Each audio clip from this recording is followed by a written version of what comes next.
Hello, Duffers. Here we go. I get to kind of tell you a little bit about my swing philosophy and what I like to see in golfers, particularly the group of guys like yourself. Stuff that you may not have heard of, and a couple things that we can talk about through this quick video, and make sure that you add this into your game or go see a certified instructor to see if these are flaws that you may have. First off, with my swing philosophy, it is a connected golf swing. I'll go into the more in depth on what that means to be connected, but to be connected with rotation of the body, those are key things. So let's go ahead and dive straight in here. And I'm going to run you through a bunch of high-level professional golfers and show you kind of what they do and things that are pretty much across the board. No matter how the golfer's swing looks, they always hit these couple checkpoints. And we're going to look primarily at the backswing today and getting connected to the top of the golf swing, to the top of the backswing. So first off, the trail hand grip, it needs to be neutral. That means that the little crevice that you see right here on Adam Scott's right thumb and first knuckle or index finger, that needs to be somewhere inside of his arm. I drew a white line right up that crevice, and make sure that that trail hand is on top of the grip. You want to be able to return that club to square with the trail hand on top. A lot of times, more times than not, golfers have way too strong of trail hands, so that would look over this way somewhere. You're not going to find too many golfers with that. And to the swing that I like to teach, it's a necessity that you have the trail hand neutral or on top. So we'll run through here, and you can look at Adam Scott's hand, and we go through to Bryson DeChambeau. As you can see, his trail hand nice and neutral and on top. And go into the next swing. You have Sam Snead, same thing. So you can see a variety of places that these are at, but they're all inside that arm. So that's the first thing as you set up. I do like a strong left hand, which means that the crevice on that left hand would be facing over here at the trail shoulder. But more than that, I really like to have the neutral top hand, which is inside that back trail arm. Okay, so that's the first thing. Let's remember that. Trail hand on top of grip. One last of Rory, you can see they all have the same type of trail hand grip. Now as we get into the backswing, we're going to start talking about how to keep the club head in front of you or connected. Really quick, we can kind of see where that club is pointed, okay? The butt of the club is pointed at his chest. I like to draw a box here, and if your arms and your club head are in the box, you are connected. That's what connected means. That's what I was going to get to. So staying connected is making sure that you're keeping the arms and club head in front of your chest, in front of the box as you go back. To do that, you're going to see all these players get the club head slightly outside the hands as they hinge it up. And I'll go through that here as you watch.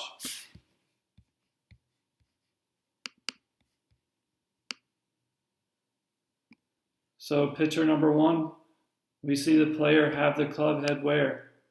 Outside of his hands. What does that mean where the club shaft is pointed? More or less at his body. To me, this is very important to keeping the club in front of you going back, to maintain a connected backswing. It doesn't have to be that far out in front. That's a little bit of an exaggerated feel right there. But more times than not, 95% of you watching this video probably have the club somewhere in this box. which not only is it behind your chest, you have given the club a lot of hands as you went back, and it's just not near as connected, and it's going to run you into issues getting the club stuck behind you. So that's the first picture, as you can see. Another one, this would be ideal. Club just barely outside the hands.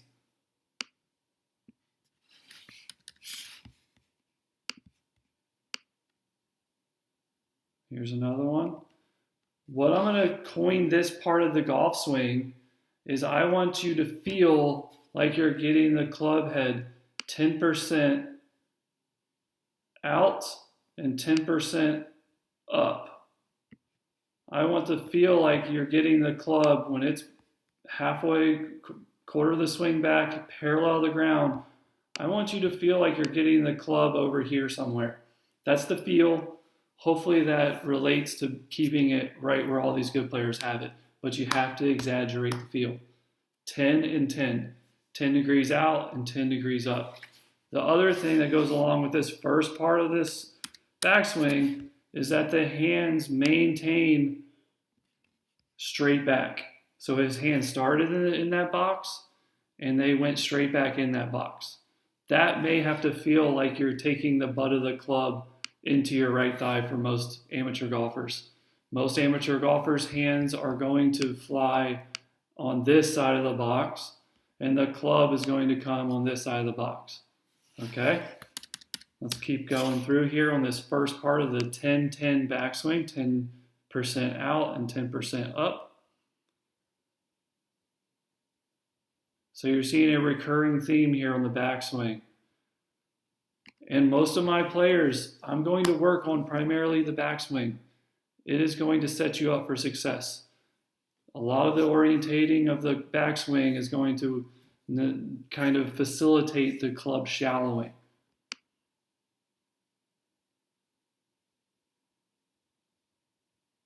Good. So now we get to one more here.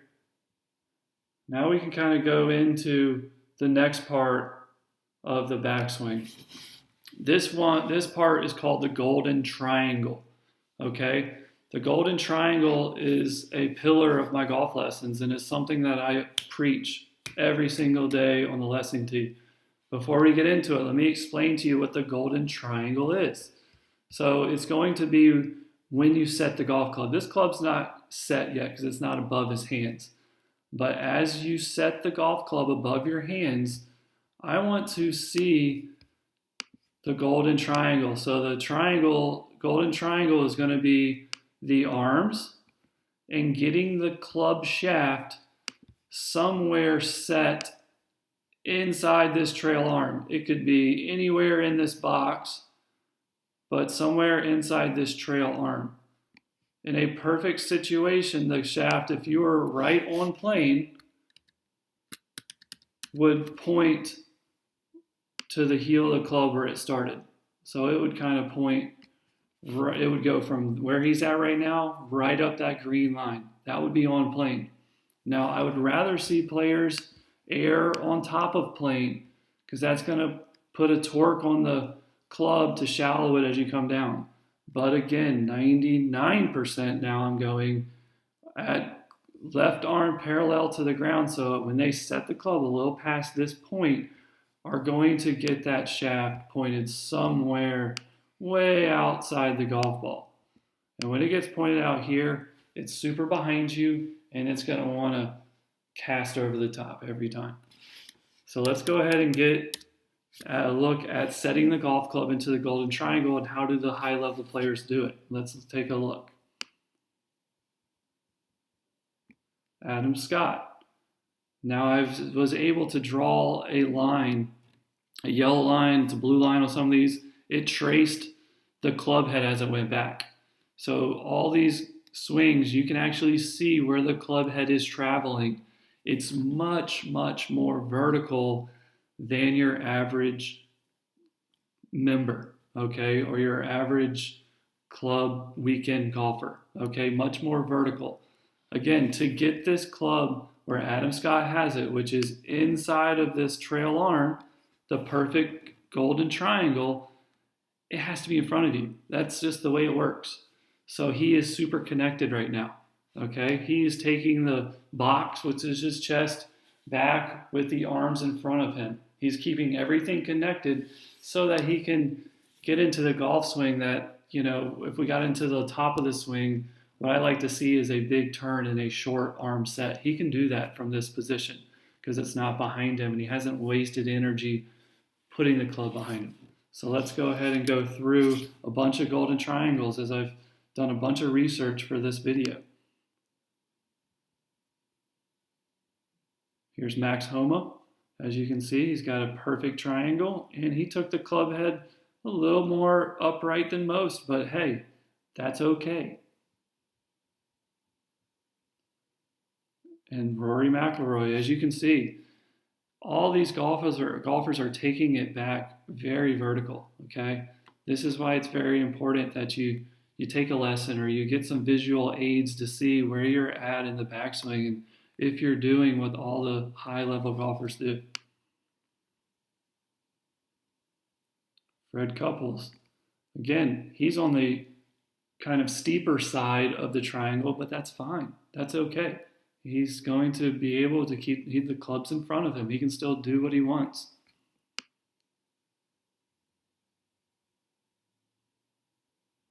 Start going through these a little bit faster as there's a lot of swings that I've researched. Little Charlie Woods. Again, look at that yellow line where the club head is moving compared to the shaft. He's keeping it out in front of him.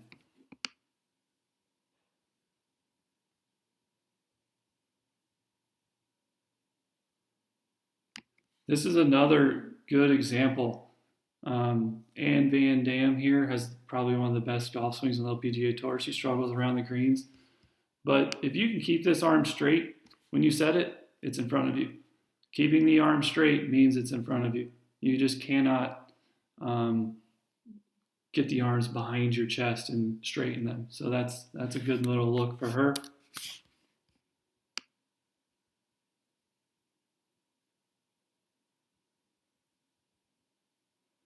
Now I'm going to go ahead and just play these swings for you so you can kind of see what's going on. How he gets, I'll do the slow motion here first, but as he takes his club up,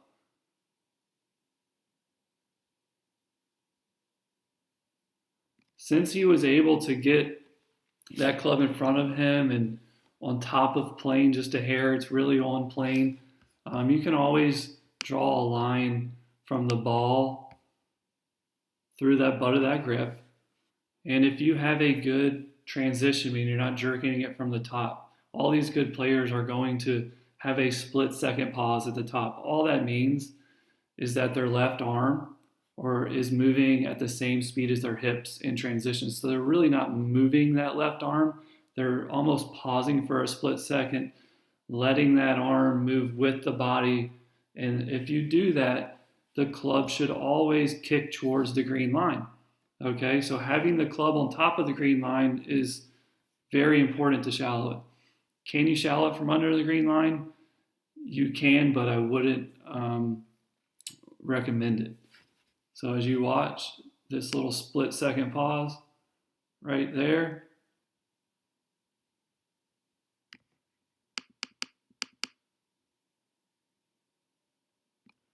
so that little split second, he was able to move his left arm or his arms at the same speed as his hips. How do I know that? Well, you can only move your hips 5 miles an hour. You can swing your arms 20 to 25. So if you start with your hands, they are going to move faster than your hips. It's just plain miles per hour right there.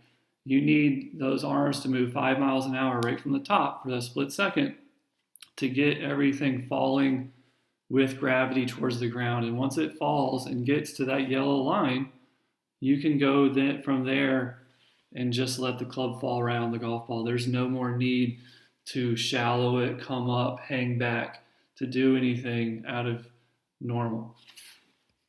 Let's go ahead and just run through all these swings and you'll love them.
That's a one playing golf swing.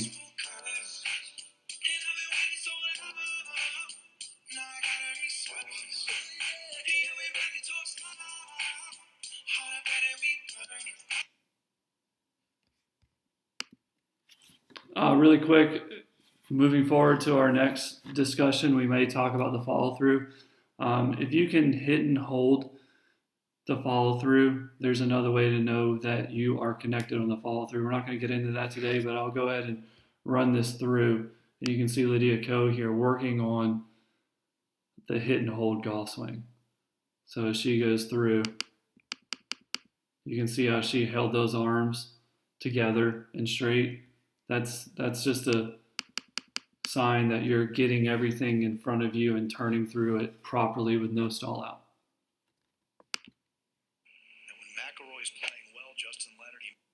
That's a good drill to do as well. Okay, now really quick, let's go ahead and look at kind of some of your some of the duffers that I teach and what we see on a normal day to day. Let's look at this one first. And as we kind of look at this golf swing, you're going to see what's going on here, which is very similar to what we normally see. Now we kind of draw this line up through the elbow. That's kind of the path that every single one of the people took. If it wasn't on that green line, it was to the right of the green line or on top of it. But again, everybody I see tends to go under it and behind them. When you get the club over here, it's pretty far behind your chest. So we kind of can look at our chest and see that that club head is behind it.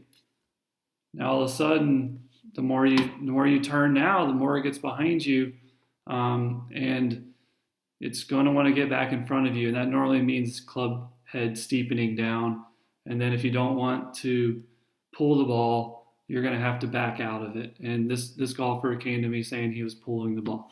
And you can kind of see why that's happening as we go back here.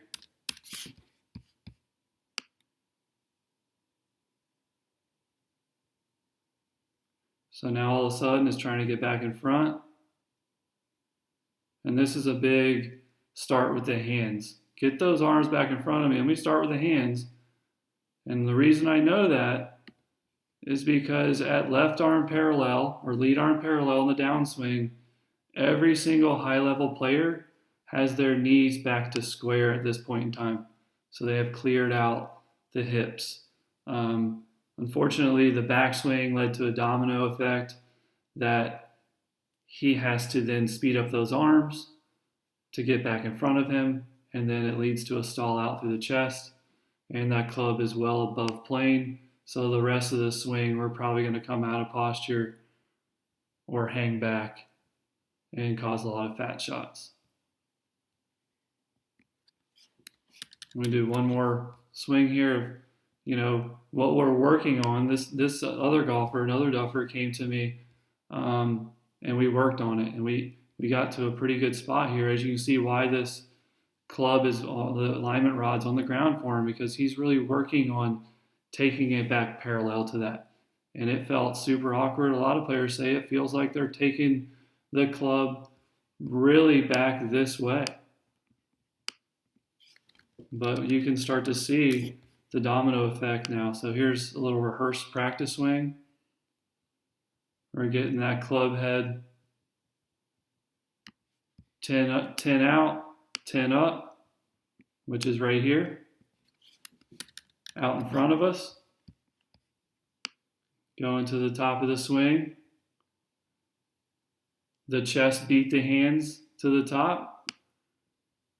Now we can go ahead and feel the club fall back towards the line.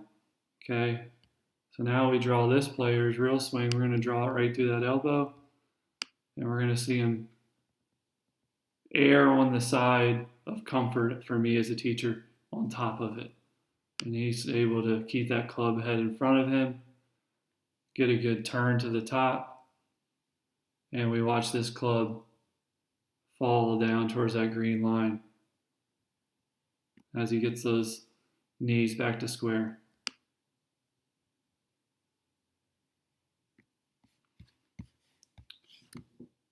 I want to thank you all for watching. I hope this helped. I know it's a long video, but that's kind of my philosophy, and I want you to really work hard on getting connected on the backswing. I really appreciate your time. I look forward to seeing everybody during my live lesson on October 13th.